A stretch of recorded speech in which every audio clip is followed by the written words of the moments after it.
I'm back at you with another video. I have missed you all so much, and I hope you have missed me too, family. So, family, today I want to discuss a very important um, factor in the Black community, and that is Black wealth. And in order for Black wealth to be built, we have to practice group economics. Excuse me, family. We have to practice group economics. And how do we do that? There's so many ways, family, that we can do this. And let me start off by saying, you know, we have more than what our ancestors started with. We do have Black doctors. We do have Black lawyers. We do have Black nurses. We do have Black teachers. We have Black police officers. We have Black everything now. Black plumbers. We have, an array of Black professionals within the community that we can build Black wealth, regardless of to whatever this administration is omitting out or cutting out or getting rid of. It didn't help us anyway. Can we all say that together? It didn't help us anyway. Because as we all are already aware of, that the DEI was not for you and I. It was not for us. Okay, DEI was used to help other communities, including white women, okay, including LGBTQ and other groups. It was used to assist those groups to get a leg up on us. That's what it was for, and it was not given to us. As we have already discussed in a previous video that I went over receipts, that we had one. I'm sorry, there were 3%, 2 to 3%, and that's being generous. Okay, 2 to 3% of Black people that benefited from DEI. Okay, just such as affirmative action. So them taking these things away from us will not harm us at all. In fact, this is going to make us benefactors of our own Black wealth. And so we do thank the Orange Man for doing what he's doing on that. Now, I don't have a dog in the fight with the Republicans or the Democrats, and I've said this on many of my videos because I am not neither. I am a policy person, a woman, okay? I am a woman that looks at everybody, everybody who's running for any office, and looks at the history. You can go to their web page. You can see what they've done in the community for the community. You can see where they came from, what they're about. You could see what they're trying to implement and do. And this is how I focus my attention when I'm looking at any candidate running for any office. And I would implore you all to do the same, because we can no longer choose somebody because their skin is the same as ours. We can't choose anybody like that, because it is a detriment to our community. Because choosing people just because they're Black, even though white people choose people just because they are white, well, they have that luxury to do that. But because of our the wealth gap within the two communities, we don't have that luxury to do that. So it would benefit us to ensure the people that we are putting in place are going to do something specifically for us, because they specifically do everything for every other community than ours. So that's what we want to do. So, first, what I want to do, family, is I'm going to go over, I'm sorry, the Copyright Act. Of course, we know the Copyright Act of 1976. Allowances made for fair use for purposes as research, criticism, teaching, and all of those other things. Okay, so that's where we are with that. And so I'm going to read a little article. Just one second. Let me pull it up, fam.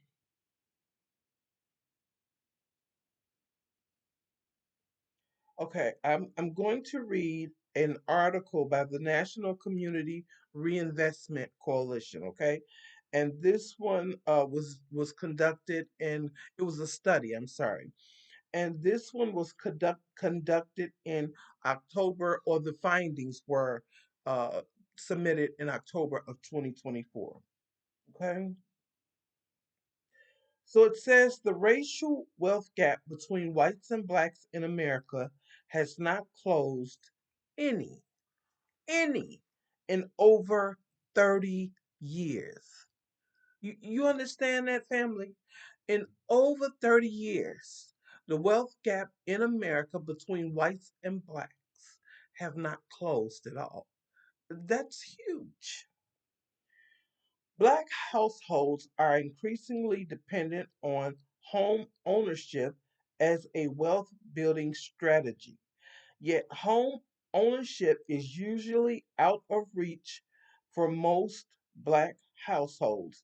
In particular, also, they lack liquid assets, which compounds the effects of home ownership disparities, and which helps explain why the black white wealth gap has changed little in over 30 years. To make progress in narrowing the racial wealth gap, governments should enact policies to make household housing more affordable and promote home ownership, i.e., some of the programs that they have, okay, that now didn't benefit us anyway. Um, Facilitate entrepreneurship and enable Black and Hispanic, and they always throw other people within our group to better save for retirement. The persistent racial wealth gap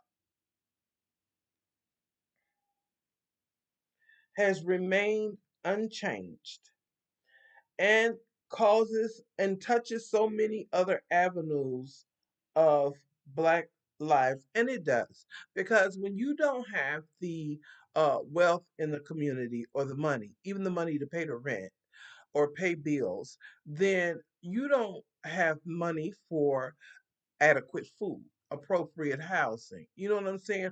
Appropriate medical care. So it affects so many other phases of one's life, appropriate or adequate education. You know, these things will affect a person's uh, life outcome, their health, their mental health, their physical health. It affects so many things. And this country has absolutely played a part in with its policies, laws, and procedures, and it enabling the disparities to continue for so long. This It has contributed to the black and white wealth gap, and it's a shame to, even now, that they are unwilling to rectify it, and instead want to cause further damage. But let me tell you, family, that's not going to happen. See, as Black people, we have to understand our capabilities. We know, we see, and we know, and we understood. Let's say we read, we heard, we understood, we lived, we saw, whatever, what our ancestors did, those that are gone from us now, okay, recent, within the last 40, 50, 60 years, okay? We know what they were capable of. We saw what they did, okay? And there's nothing that we can't do as well. So the first thing is practicing group economics. And um, supporting black businesses is number one.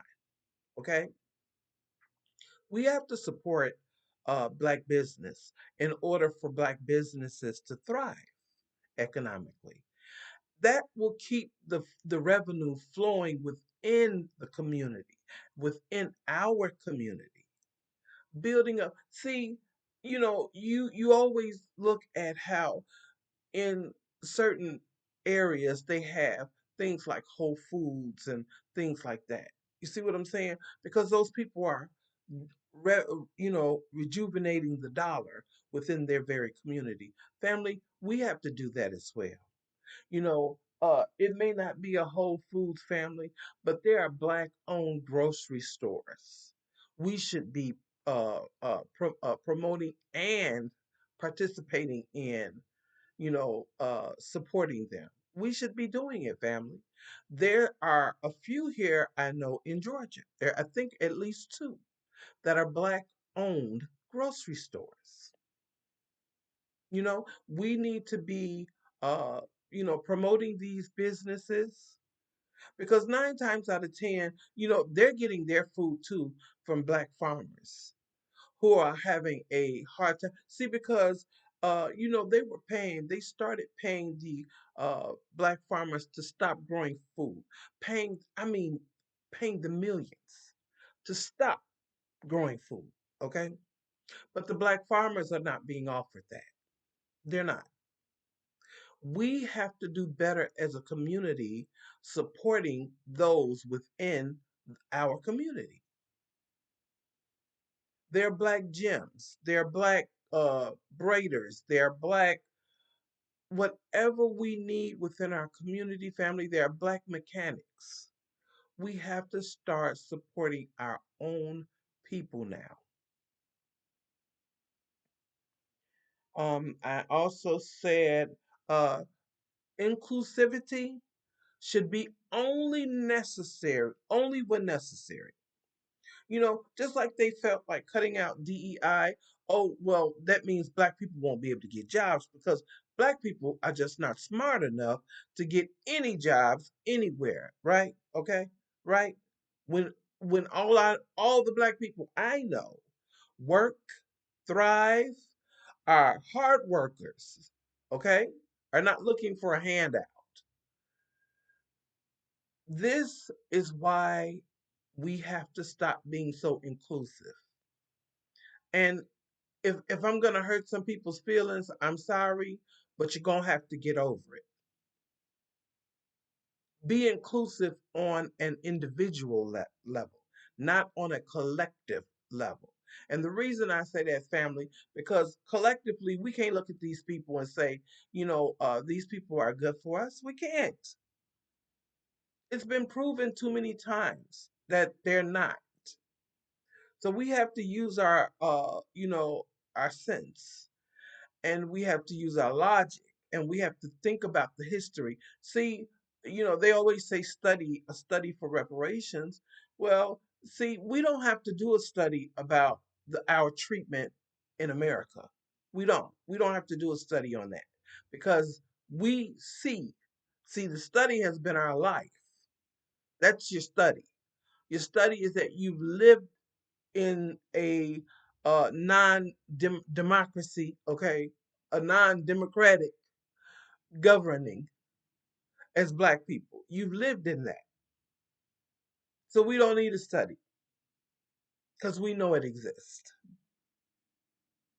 But so we have to stop being so inclusive. You hear so many black people inviting folks to barbecues that we not having anyway, okay? I don't understand why we're inviting so inclusive when when we're disincluded, everybody looks the other way. We need to start looking the other way too. Okay? We need to hire black. Okay. I am a business owner and I have 2 employees. I pray to one day have 50 employees, maybe even 100. You know, uh, whatever God will bless me with. The same thing for you. We need to start taking our young people and teaching them and hiring them so that they can be future business owners to hire other people. Because if we see, they're putting laws down and policies in place where we won't be able to get jobs. See, they want us to go out here and do these jobs for picking fruit, okay? Which I'm not downing anybody for picking fruit because I will pick my own fruit, okay, every year when I have me a garden, okay? I've did it before. But to be forced and subjugated into a small box as to say black people can't be doctors. Well, we've been doctors. Black people can't be lawyers. Black people can't be psychologists. Black people can't be therapists. Black people can't be, you know what I'm saying? Judges. Come on now. We have to practice group economics, family, so that we can put ourselves in a better situation that we can control where our community will go. And family, the number one with practicing group economics, the number one component is going to be being separate. So many people, we can't say segregated because the connotation that segregation has with it. And people will look at it and think, "Oh no," because a lot of people feel like, well, if we're separate, then they're not gonna point to. Then that means we don't have to pay taxes to them. We need to, go about a legal way to find ourselves as sovereign. We need to be sovereign from America because continuing to, you know, uh, be integrated has not done us at all any good in over 400 years. That is since the inception of us coming into contact with one another. It never benefited us, it only benefited them. But now it's time to benefit ourselves. Now it is time, family, for us to uh, grow from our experiences that we have had within this society, and it's time for us to do bigger and better things. Now, for those who feel that they can remain in America segregated, I say to you, my prayer is with you. It is. My prayer is with you. And I pray that that is the case. But for those of us that feel that we cannot, because we know we have encountered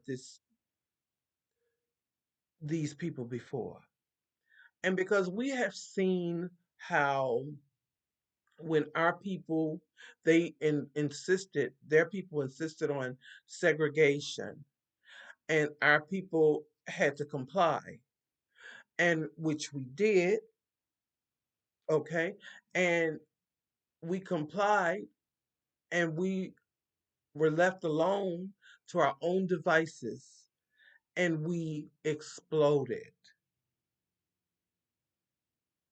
in every way.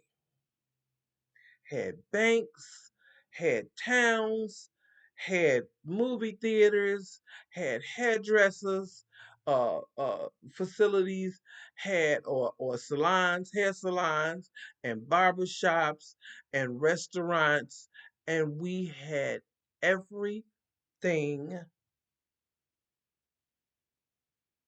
that we built.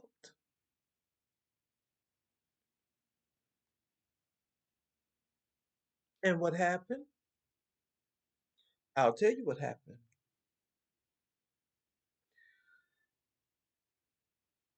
white supremacy came and killed most of the people. In some cases, damn near all of them, including children and women.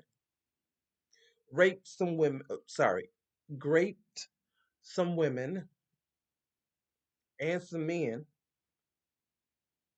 not to mention so many other things that they did. Taking, taking chances like that, I would say, mm-mm, not for me. But for those that feel that um, that is their, destination in plight, of course, I ask the Most High to uplift and support because there will be warriors needed. So I thank you, family, so much today for joining me. I didn't intend to keep you this long, but I enjoyed it so much. I hope that you guys are enjoying every single day, are loving yourselves and staying strong out there, and please taking care of your health. Okay. All right, family. You be blessed. You be well, and you be safe. Well, the Most High continue to cover you. Take care, family. Bye bye.